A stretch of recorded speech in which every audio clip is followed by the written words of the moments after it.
Hey guys, so I'm still here prepping the motor, and I ended up getting an epoxy kit from Chris Boyette. And here are the instructions, where it has to be like a 3/4 inch, filled up with sugar, and then lay it down. And after you get done, you let it sit for 6 hours. And here's the other side I already did. I just need to put the gasket there, drill the holes, wash out the sugar, and just clean it up and clean up the surface there. So I'm going to lay this one down, and I'm going to show you guys how I lay it down.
Alright guys, yeah, I did get very messy, but as long as I clean it up 30 minutes before it starts hardening, it should be fine. Before I get too carried away, I did bring it out. I'm ready to take all the sugar out. I started blowing some of the stuff out and took some of the ports off there, where you bleed out the coolant from the block. Some of the sugar is coming out already, so I'm gonna try to take most of it out with the water. My bad. I'm gonna try to take most of it out with the air, and then I'll put some water through it and see what happens.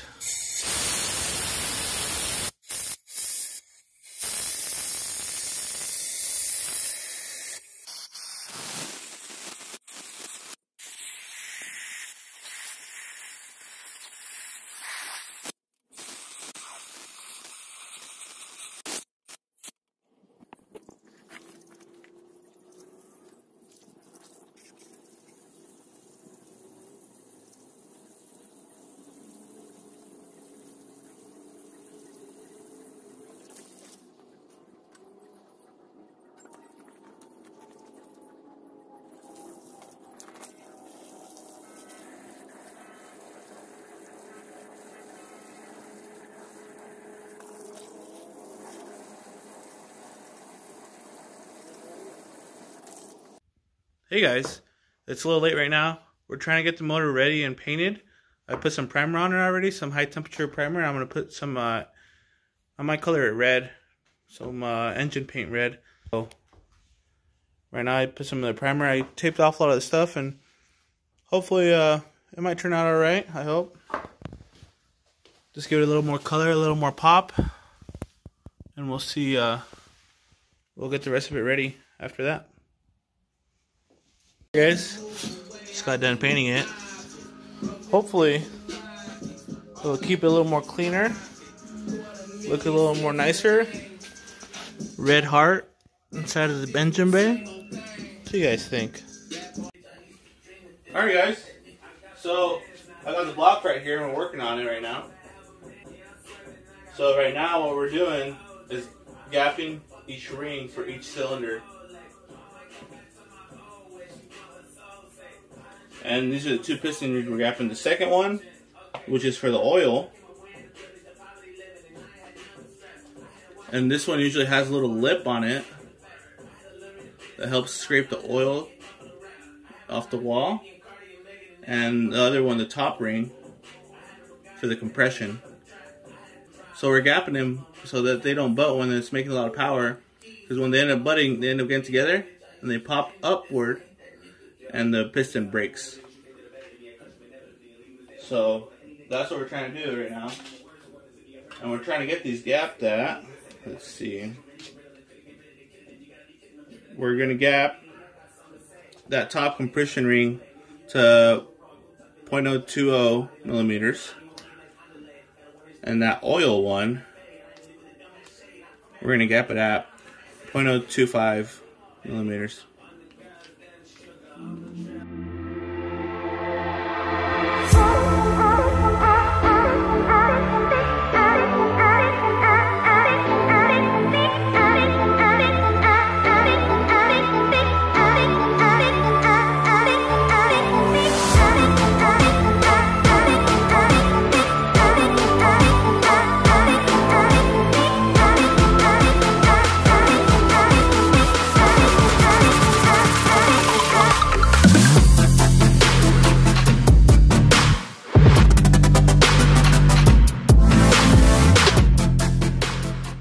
Alright guys, well I'm done filling all these rings and they all match.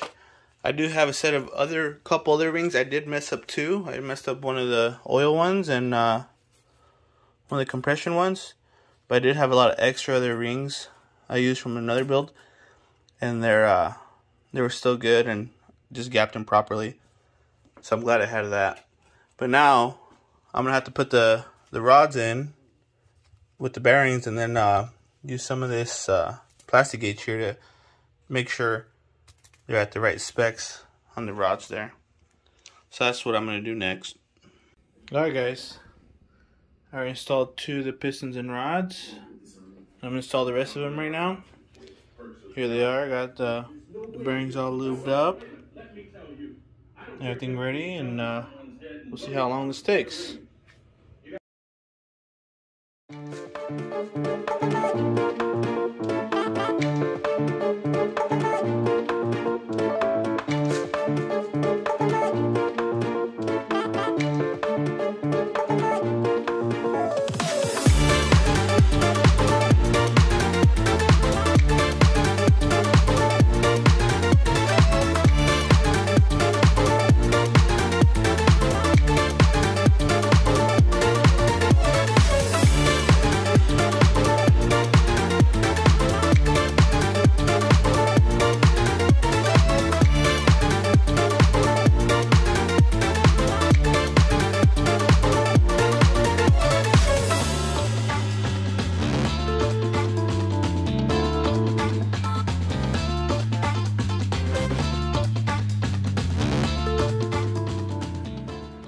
And there you have it.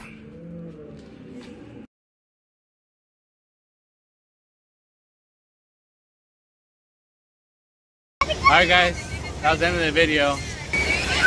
I'm here in California right now on vacation. And I wasn't able to make it in Rocky Mountain Race Week. So maybe next year. I'm going to leave you guys some videos here from the Rocky Mountain Race Weekers when they came by to Kearney, Nebraska. See you guys next time.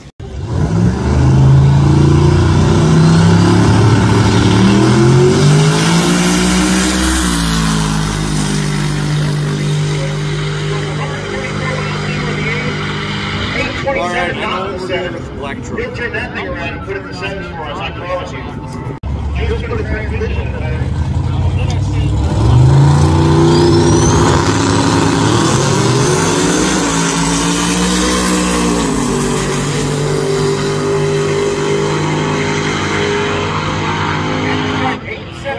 And 845, 167 miles an hour in the right place.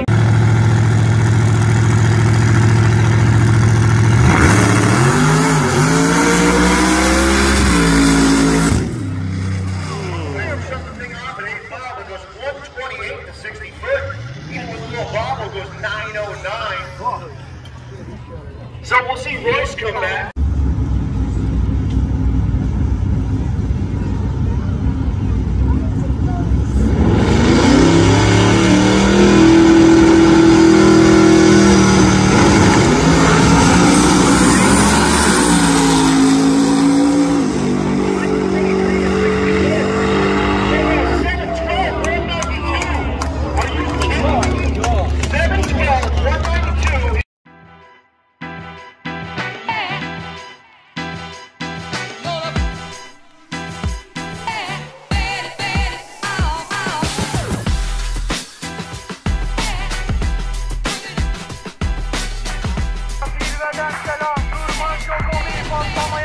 yourself a Chris Boyd Epoxy Kit so this doesn't happen.